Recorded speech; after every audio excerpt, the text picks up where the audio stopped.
confiança na palavra de Deus.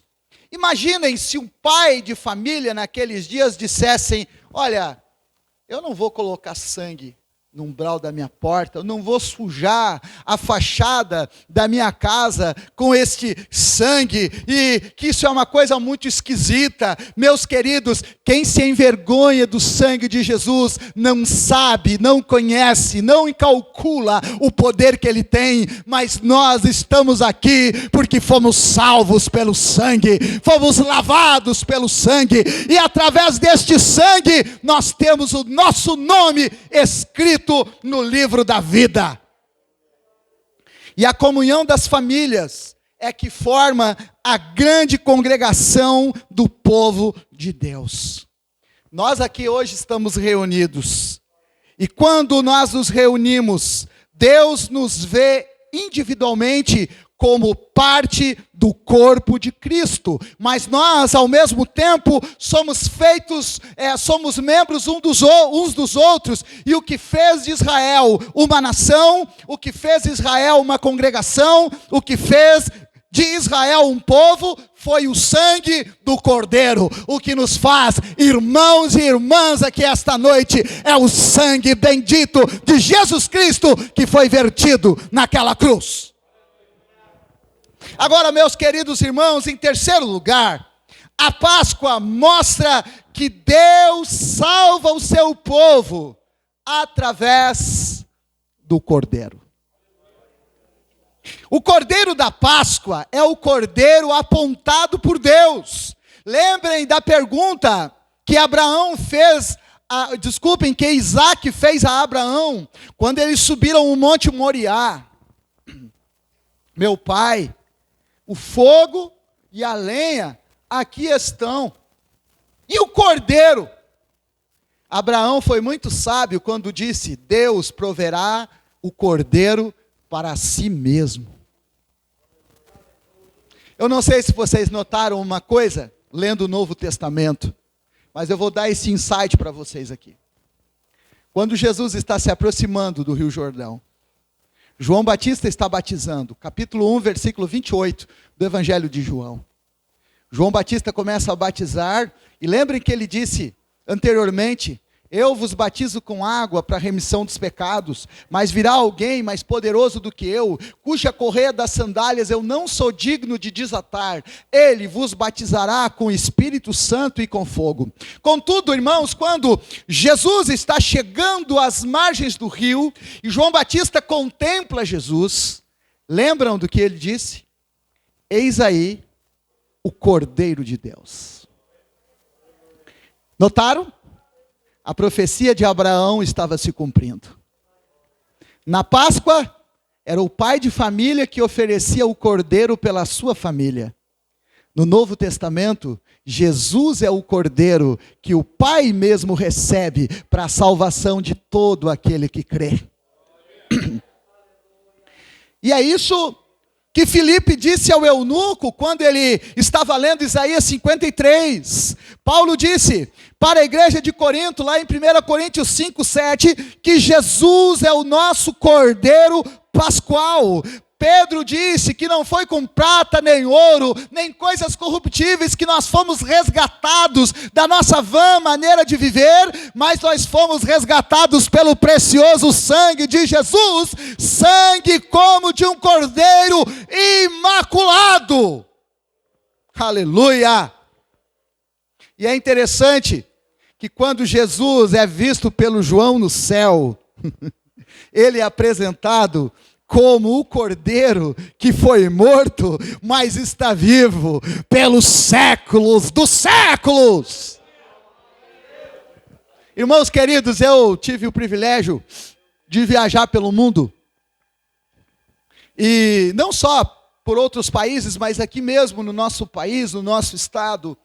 Quando nós vamos nos mausoléus e entramos nos cemitérios, e lá onde estão grandes vultos da história ali sepultados, não sei se a Regiane lembra, mais de 20 anos ela estava grávida do Paulinho, o Paulinho vai fazer 22, né? 22, né? Sempre troco se é 21, 22, porque pra gente eles sempre são pequenos, né? Embora seja maior do que eu. A Regiane estava grávida ainda, fomos a São Borja, fui pregar, foi um dos primeiros retiros que nós pregamos ali naquela cidade, depois daquilo fomos muitas vezes ali, e eu lembro que nós fomos ao cemitério da cidade, e vocês sabem que ali é a cidade dos presidentes, né? Pelo menos 2 presidentes do Brasil estão enterrados ali.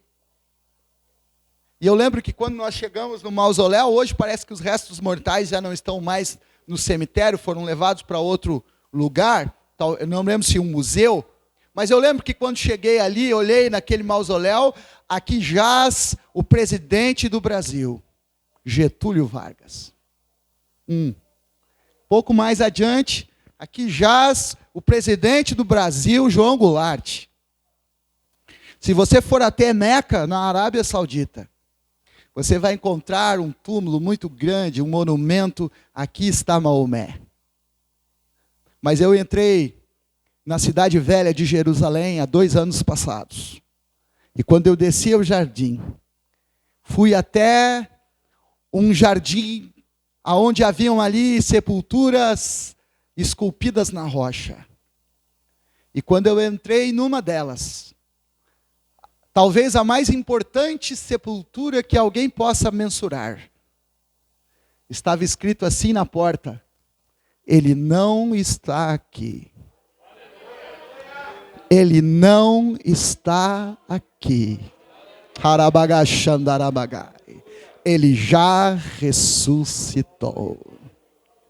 Todos os grandes deste mundo foram grandes até que a morte os derrotou. Todos os homens grandes, todos os homens poderosos, todos os homens ricos, o que eles têm vai até aquele momento. Porque, como diria meu avô, que era um analfabeto, mas dizia muita coisa que eu nunca mais esqueço, ele dizia que caixão não tem gaveta. Não dá para levar nada para lá. E toda a fama, todo orgulho, todo o dinheiro, todo o poder termina ali. Mas Jesus venceu a morte. Jesus venceu a morte.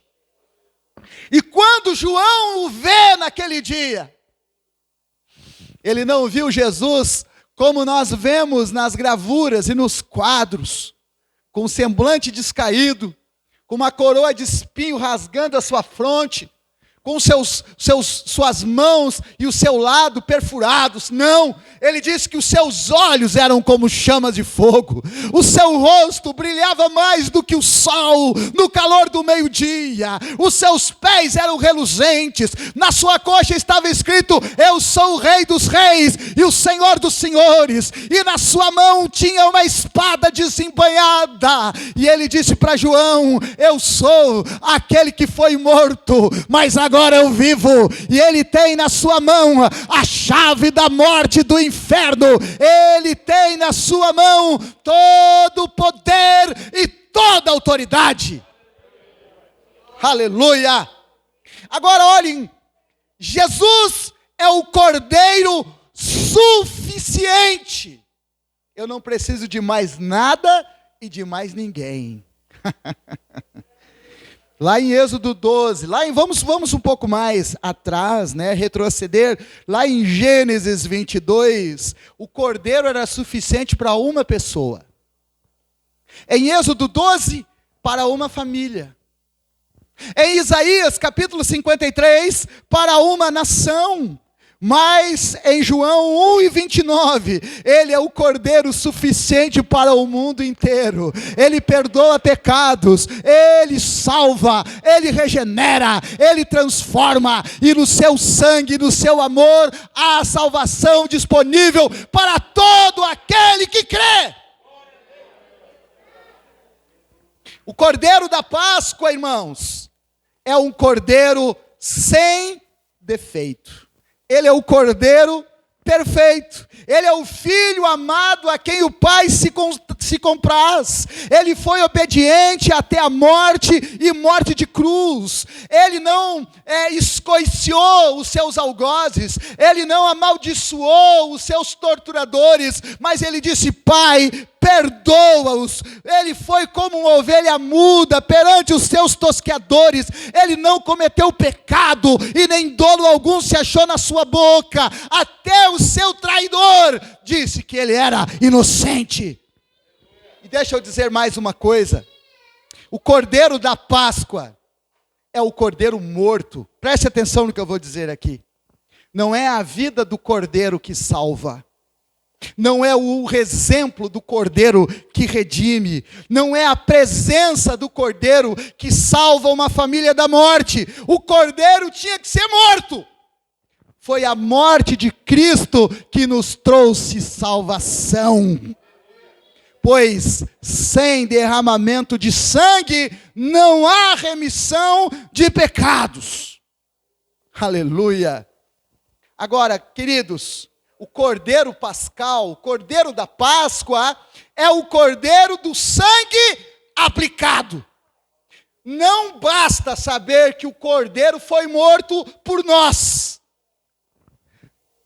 Escute o que eu vou dizer.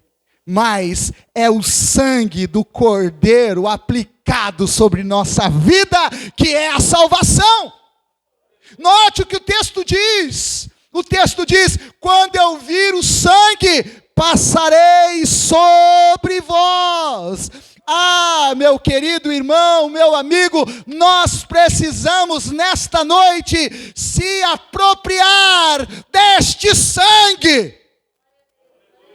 Como disse Paulo aos Gálatas: Cristo me amou e a si mesmo se entregou por mim. Agora, as pessoas que não são evangélicas, quando escutam a gente falar sobre o sangue, talvez não compreendam a extensão desse termo, não é? Qualquer coisa que acontece, às vezes as pessoas começam: o sangue de Jesus tem poder, não é? Ele tem mesmo, mas ele não pode ser uma palavra mágica. O que o sangue significa? Olhe para mim, nesse texto ele significa 3 coisas. Primeiro, distinção. Sabe, irmão Alexandre, o que distinguia o egípcio do povo de Deus lá na Páscoa? O sangue. Aleluia. O sangue. Só existem, irmãos, 2 categorias de pessoas: os que pertencem à igreja, daqueles que foram comprados pelo sangue, e aqueles que ainda estão debaixo dos seus pecados. Naquele dia, não é a religião que vai importar, não é os méritos, não é as obras, mas é se você e eu estamos debaixo do sangue de Jesus. A segunda coisa que o sangue significa no texto que lemos, é que o sangue é sinal da salvação. Onde o anjo da morte via o sangue, não entrava. Sabe por quê, Marcelo? Porque certamente ali a obra já estava feita. Ali o juízo já tinha sido realizado. Só o que nos faz, irmãos, só o que nos faz livres da ira é a marca do sangue na nossa vida. Aleluia. Aleluia, aleluia, aleluia. O sangue, em terceiro lugar, é sinal de segurança. Irmãos, deixa eu dizer uma coisa. Deixa eu falar para vocês. O centro do cristianismo é a cruz. Olhe para mim. Vocês sabem qual é a maior mensagem da cruz? Olhem para mim, escutem o que eu vou dizer. É a substituição. Cristo morreu por nós. Cristo carregou os nossos pecados no seu próprio corpo. O castigo que nos traz a paz estava sobre ele, e pelas suas pisaduras nós fomos sarados. Do sangue de Cristo nós temos perdão, no sangue de Cristo nós temos salvação, no sangue de Cristo nós somos purificados. Aleluia. Queridos, o cordeiro da Páscoa é o cordeiro sustentador. Olhe para mim. aqueles que são salvos pelo sangue do Cordeiro se alimentam do Cordeiro.